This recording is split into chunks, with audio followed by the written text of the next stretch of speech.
En este video vamos a hablar de los sensores. Actualmente estamos viviendo una revolución desde el punto de vista informático en el que tenemos una gran cantidad de sensores conectados a muchos dispositivos que nos permiten obtener una gran cantidad de información y tomar mejores decisiones. Por ejemplo, estoy utilizando un reloj inteligente que tiene un medidor de pulso cardíaco y un sensor de movimiento que sabe en qué momento yo estoy dormido o estoy realizando una cierta actividad. Estos datos son enviados a un servidor y posteriormente enviados a mi teléfono celular, brindándome información importante sobre las actividades que realizo todos los días.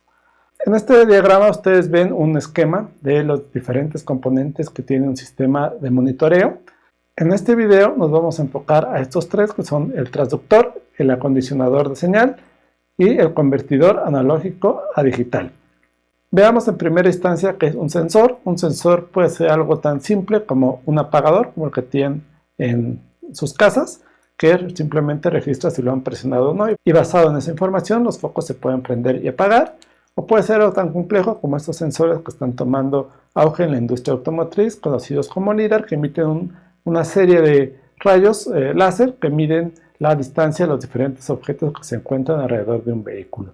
Esto me permite tener un modo de conducción ya sea asistido para evitar colisiones o para facilitar estacionar mi vehículo, o en el futuro próximo me va a permitir que los autos tengan un manejo completamente autónomo.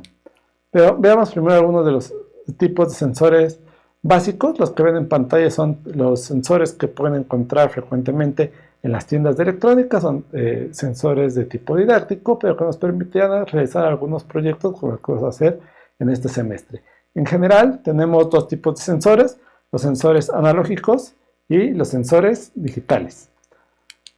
El que tienen aquí, que es como el que tengo aquí en mi bolsillo, es un sensor de temperatura. Este es un sensor de tipo digital, tiene 3 terminales. Por 2 de ellas yo lo voy a alimentar, le voy a dar un voltaje de 5 volts y por la otra yo voy a recibir los datos. Este me va a enviar un tren de pulsos que posteriormente yo voy a poder interpretar como un valor de temperatura. Otros sensores llamados analógicos me van a entregar un voltaje, típicamente entre 0 a 5 volts, y dependiendo del valor de voltaje en el que se encuentre, yo lo voy a poder asociar con un valor de temperatura.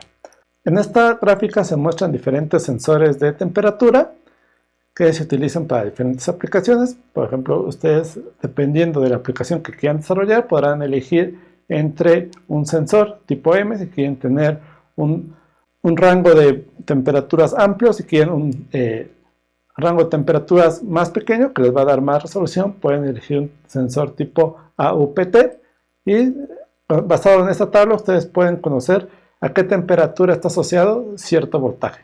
Como ven, estos son voltajes muy pequeñitos. Esto va a requerir un acondicionamiento de la señal. En este caso tendremos que tener un amplificador que me permita elevar el voltaje a un valor que mi microcontrolador o mi microprocesador pueda leer. En otros casos, los voltajes son muy altos, aunque la corriente es muy pequeña, debido a que el voltaje es muy alto, podría dañar mi circuito. Entonces lo que yo necesito es añadir otros elementos que me permitan bajar el voltaje a un valor que yo pueda manejar a través de mis dispositivos de control. Veamos ahora otras definiciones. Otro concepto que va a ser importante va a ser la frecuencia de muestreo y cómo la vamos a elegir. Hay un concepto muy importante en el procesamiento de señales, que es la frecuencia de Nyquist. La frecuencia de Nyquist se va a definir como 2 veces la frecuencia máxima que yo desee leer.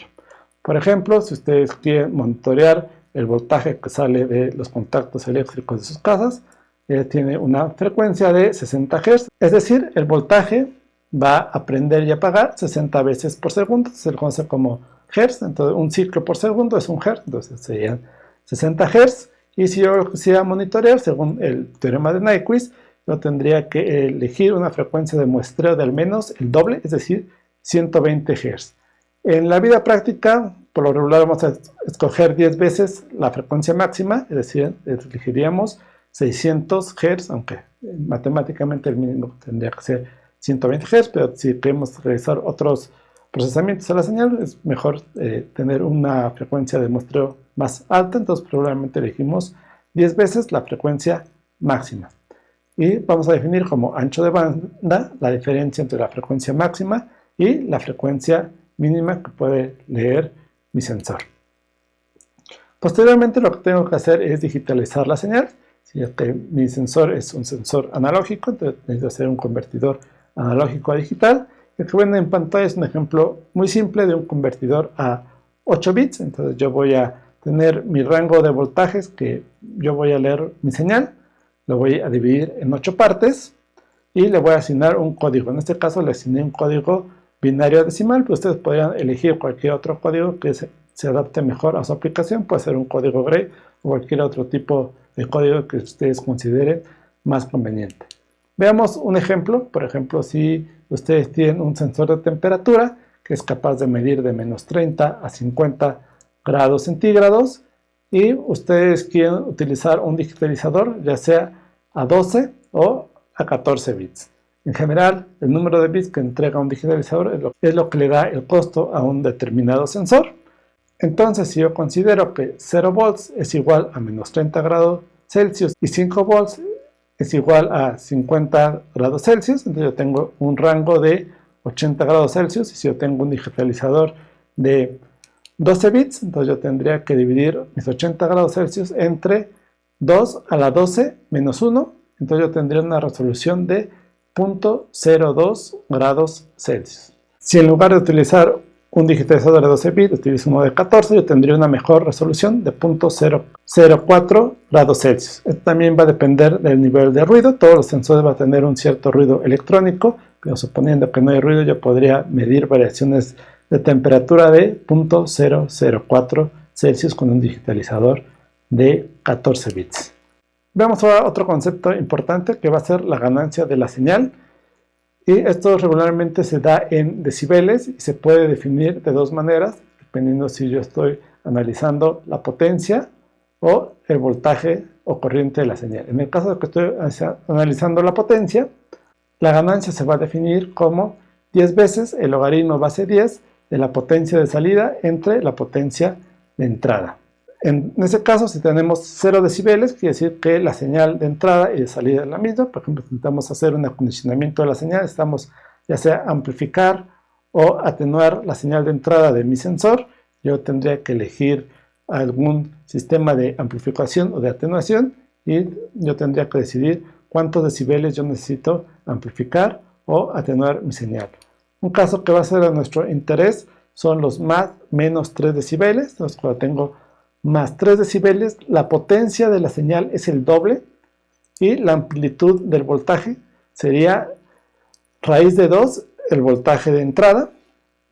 En el otro caso, cuando tenemos menos 3 decibeles, en este caso la potencia va a decaer a la mitad y la amplitud va a decaer a 1 sobre raíz de 2 o 0.7071.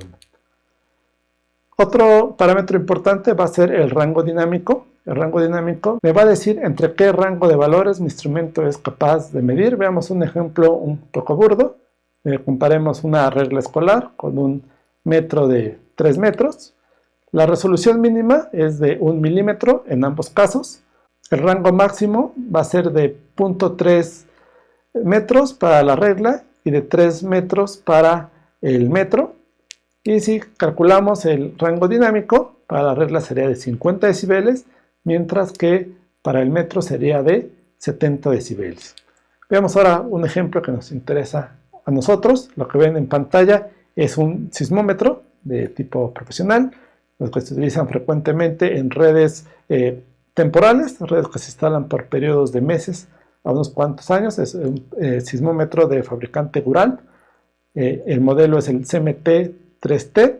Es un sismómetro muy común y es un sismómetro muy popular entre los sismólogos y tiene un rango dinámico de 161 decibeles a 1 Hz.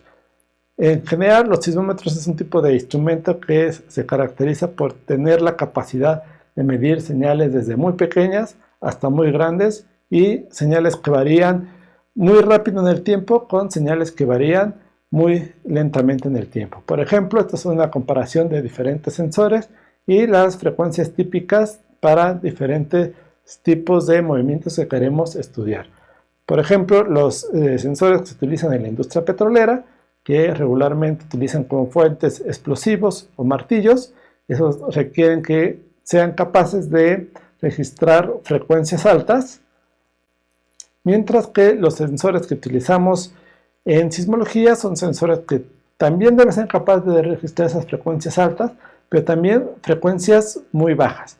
Por ejemplo, los grandes sismos como los ocurridos en Sumatra en el 2004 o en el Japón en el 2011 son capaces de generar oscilaciones completas de la Tierra que tienen periodos muy largos de varias horas. Y los sensores de este tipo son capaces de registrar esas oscilaciones muy lentas que se dan de toda la Tierra. Veamos ahora la respuesta en frecuencia, que es lo que me permite conocer el ancho de banda de un sensor. Esta gráfica es también para el sensor, el CMT-3T, que vimos hace un momento. En este caso tenemos las frecuencias de corte, entonces cuando la señal decae a menos 3 decibeles, eso le vamos a llamar la frecuencia de corte, y es el rango de frecuencias que mi sensor puede medir la señal básicamente sin alterarla. Vean que es una respuesta completamente plana, por eso reciben estos sensores el nombre de sensores de banda ancha, lo que yo puedo medir señales con variaciones de frecuencia muy amplias. Es todo por el video de esta semana. En próximos videos hablaremos de las demás etapas que conforman un sistema de monitoreo.